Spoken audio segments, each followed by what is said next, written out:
नमस्कार दोस्तों, आज हम इस वीडियो में अनिरुद्ध आचार्य जी महाराज के द्वारा मीराबाई के बारे में कही गई कथा जानेंगे कि मीराबाई कौन थी और पिछले जन्म में वो कौन थी और उन्हें क्यों कलयुग में आना पड़ा। तो आइए जानते हैं कि मीराबाई पूर्व जन्म में कौन थी।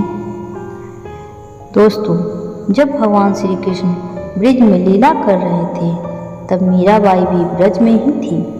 वह किसी की बेटी थी और उनका नाम माधवी था।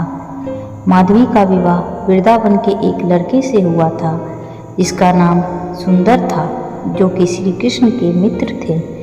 माधवी और सुंदर की शादी तो हो गई थी, परंतु माधवी की विदाई नहीं हुई थी। जब माधवी के विदाई का समय नज़दीक आया तो उनकी माँ ने उनसे कहा कि देखो, तुम्हारी शादी वृंदावन में हुई है और वहाँ पर कन्हैया नाम का एक लड़का रहता है। हमने सुना है कि जो उसे एक बार देख लेता है वह अपना सुध बुध खो बैठता है, तो तुम उसे मत देखना, नहीं तो तुम्हारा भी यही हाल होगा। माधवी की माँ यह नहीं जानती थी कि श्री कृष्ण भगवान हैं। वह समझती थी कि श्री कृष्ण सिर्फ एक साधारण बालक है।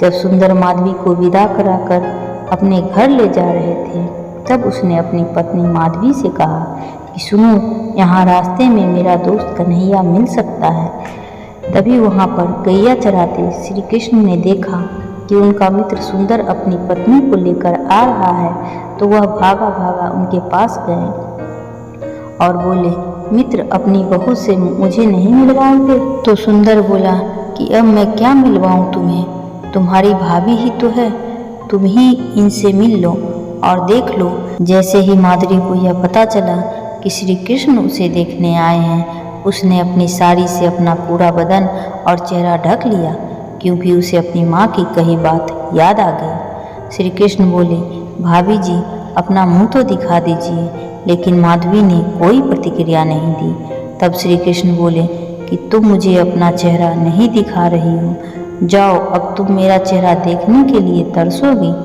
ऐसा कहकर श्री कृष्ण वहाँ से चले गए और माधवी और सुंदर भी अपने घर लौट आए। अब एक दिन सुंदर की माता यशोदा मैया के पास अपनी बहू को लेकर आशीर्वाद दिलाने के लिए गईं। तभी वहाँ श्री कृष्ण आए और अपनी मैया से बोले कि मैया, मुझे कुछ खाने के लिए दे दो। तो मैया ने कहा कि लल्ला, थोड़ी देर बैठ, मैं तेरे लिए कुछ खाने के लिए लाती हूँ। तब श्री कृष्ण ने देखा कि उनके घर में कोई आया है, तो उन्होंने पूछा कि मैया, घर में कौन आया है? तो मैया ने कहा कि तेरे मित्र सुंदर की बहू आई है। जब श्री कृष्ण ने यह सुना तो वह वहाँ से भाग गए, क्योंकि उन्होंने कहा था कि अब मैं तुम्हें नहीं देखूंगा, तुम मुझे देखने के लिए तरसोगी। धीरे धीरे समय बीता और वह समय आ गया जिस समय वृंदावन में इंद्र ने घमंड के कारण बहुत अधिक वर्षा की और लोगों को बेघर कर दिया। उस समय श्री कृष्ण ने गोवर्धन पर्वत को उठाया और सभी ब्रजवासियों की रक्षा की। उन सभी ब्रजवासियों में जो गोवर्धन पर्वत के नीचे छुपे हुए थे, उनमें से माधवी भी थी, परंतु रात का समय था, तो उस समय माधवी श्री कृष्ण को देख नहीं पाई। परंतु जब सुबह हुआ तो उसने सोचा कि यह कौन है जिसने एक उंगली से पूरे पर्वत को उठा रखा है, और उन्होंने अपनी दृष्टि घुमाई श्री कृष्ण को देखने के लिए। और जैसे ही उन्होंने श्री कृष्ण का मुख देखा, वह उन्हें देखती ही रह गई। उनके सुंदर सी आँखें, सुंदर मुस्कान और घुंघराले बाल देखकर वह सुध बुध खो बैठी और रोने लगी और कहने लगी, माँ, तूने मुझे यह कैसा पाठ पढ़ा दिया? यह पहाड़ को उठाने वाला और इतना सुंदर दिखने वाला कोई साधारण मनुष्य हो ही नहीं सकता, यह तो भगवान ही है। और तूने मुझे यह कैसा पाठ पढ़ा दिया कि मुझे भगवान से वंचित कर दिया। श्री कृष्ण को देखकर माधवी मंत्र मुक्त हो गई और 7 दिन देखते ही देखते बीत गए। इंद्र का घमंड खत्म हुआ और उन्होंने श्री कृष्ण से माफ़ी मांगी और श्री कृष्ण ने गोवर्धन पर्वत को जहाँ स्थापित करना था वहाँ स्थापित कर दिया। उसके बाद माधवी श्री कृष्ण के चरणों में गिर गई और रोने लगी और बोली, हे नाथ, मुझ पराधीन को क्षमा कर दीजिए, मैंने आपको पहचाना ही नहीं। परंतु श्री कृष्ण चुपचाप रहे, लेकिन वह है तो दयालु। उन्होंने माधवी को उठाया और कहा, भाभी क्यों रो रही हो आप? माधवी ने कहा, श्री कृष्ण मुझे क्षमा कर दीजिए, मुझसे भूल हो गई। श्री कृष्ण ने कहा, कोई बात नहीं, हम तुम्हें क्षमा करते हैं, लेकिन आज से हम आपको अपनी किसी लीला में सम्मिलित नहीं करेंगे। इसलिए दोस्तों, श्री कृष्ण ने कभी भी माधवी को अपनी किसी लीला में सम्मिलित नहीं किया, चाहे वह रास हो या फिर कोई और लीला। जब श्री कृष्ण वृंदावन छोड़कर चले गए तो माधवी को सबसे अधिक दुख हुआ। माधवी बहुत ही ज़्यादा रोने लगी। तब उसकी बाकी सखियों ने कहा कि माधवी, श्री कृष्ण सिर्फ तुम्हें ही छोड़कर नहीं गए हैं, हमें भी तो छोड़कर गए हैं। तब माधवी ने कहा कि श्री कृष्ण तुम्हें छोड़कर तो गए हैं, लेकिन तुमने श्री कृष्ण को पहले से ही पकड़ रखा था, लेकिन मैंने तो पकड़ा भी नहीं था और वो मुझे छोड़कर चले गए। इसीलिए मेरा दुख तुम्हारे दुख से बहुत अधिक है।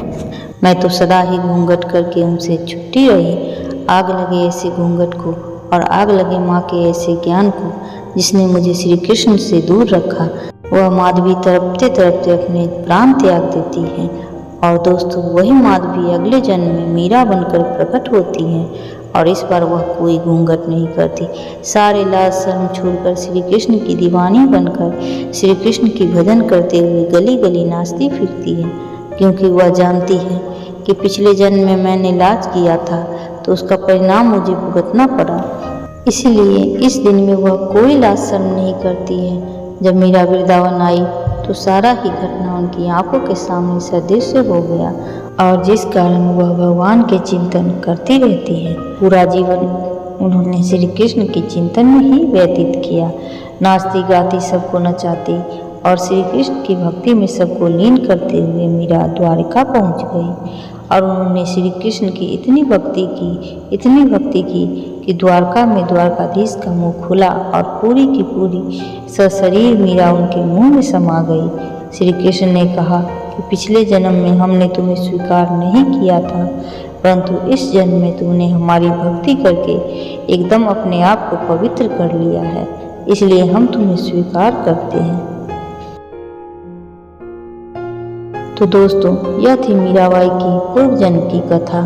दोस्तों, अगर वीडियो पसंद आई हो तो वीडियो को लाइक करें और चैनल को सब्सक्राइब करना बिल्कुल ना भूलें। धन्यवाद।